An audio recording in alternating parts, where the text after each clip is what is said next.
Did you know that barn owls can potentially help you control gophers in your yard? So today we're going to talk about everything you need to know about attracting barn owls, these beneficial predators, to your yard.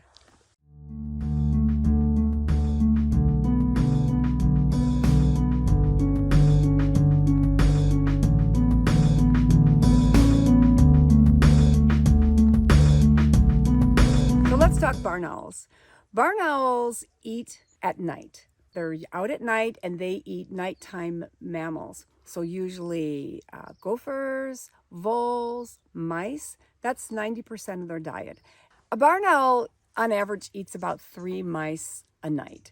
So if you have a family of barn owls in your yard, you have a male and a female, and they usually have 3 or 4 offspring, they could potentially eat thousands of rodents in one season. So barn owls can't digest fur and bones from their prey. So they were going to cough up a pellet about twice a day. This is an example of a barn owl pellet. And here's one where he coughed up the whole head of a gopher. So you can actually look at the pellets and see what they're eating. I have also sometimes found Jerusalem cricket bodies in an owl pellet. Each female is going to lay about 5 to 7 eggs, although they can lay up to 10, and they typically are going to start mating in January, February timeframe. Here on the Central Coast, I've seen them start mating as early as December. So the best way to attract barn owls is to provide nesting habitat for them. Barn owls nest in cavities, and there's very few cavities in trees that are available to them. And so for that reason, they are declining in population as well. So you could potentially help your garden and help the barn owl population by putting up a nest. For many years, vineyards have used barn owl boxes to control rodents. So let's talk about where to put your barn owl box. So first of all, the barn owl box should be about 8 to 25 feet in the air. It can go on a post, it can go on a structure, or it can go in a tree. It's not really recommended to go in a tree because more predators can get into it. And if you attach it to a structure, you'll have to use a ladder to clean it out. It would be ideal if it can be placed near a field where the barn owls can hunt. Also, it should be placed away from busy roadways and where lights are off at night to minimize light pollution. It's really important not to disturb the nest when the owlets are young, as the parents may abandon the nest if the nest is disturbed. It's also not allowed to handle the eggs or the owlets, even if they're on your own property, without a proper permit. If you put up a box, it's a good idea to also monitor the box. And you can put your results of the monitoring into the website nestwatch.org. You can record how many owls you're seeing, what time they're nesting, if you have that information, and share it with the scientific community.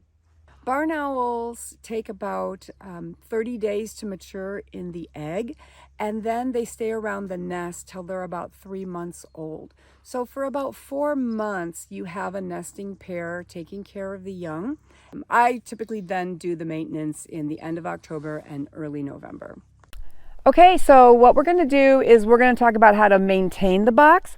So what we've done here to make it easier to maintain, so you don't have to get up on a ladder on uneven ground, which could be unsafe, we've attached the 2 poles together with bolts.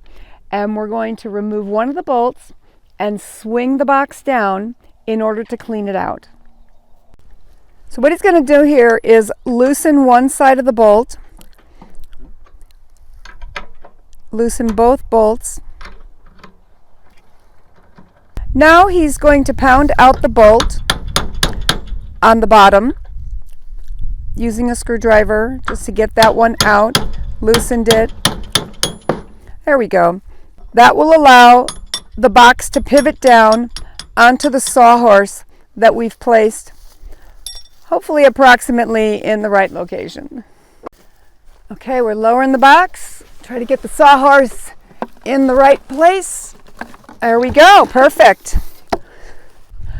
So what we're going to do is we're going to clean out the box. Because there's rodent debris in here, we're going to wear gloves and an N95 mask. All right, so now I'm going to clean it out. Sometimes you need a little bit of a trowel or a scraping tool to get out some of the debris. And you don't have to get every little bit out, but you want to make it hospitable to the barn owls that are going to come again next year. Okay, that looks great. Pretty well cleaned out here. There's a lot of owl pellets in here, and you'll see little pieces of bones. And these are just dried pine shavings that you might use for like a hamster cage or something, available at any hardware supply store. So now I'm going to put a coat of paint on it. Really what I'm using is outdoor primer. You want it to be white so that it reflects heat and the box doesn't heat up too much. And again, you want it to be for outdoor, of course. It's also important, if you're going to build it yourself, that you use exterior plywood. You don't want to use regular plywood or any wood that you just happen to have laying around, because it might not hold up to the elements. But we have plans that we're going to link in this story to you.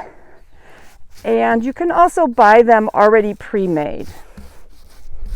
This piece of metal is a 6-inch diameter ducting that we've attached to the wood post, because then it protects it from critters climbing up the post to get the eggs or the owlets. Okay. Now we're just going to hit this back up, and once it gets straight, a little bit more, a little bit more, a little bit more. Okay, owls, your home is ready for you. Thanks for watching, and I hope this gets you interested in barn owls and helping create habitat for them. We're the Master Gardeners, and we're here to answer your gardening questions.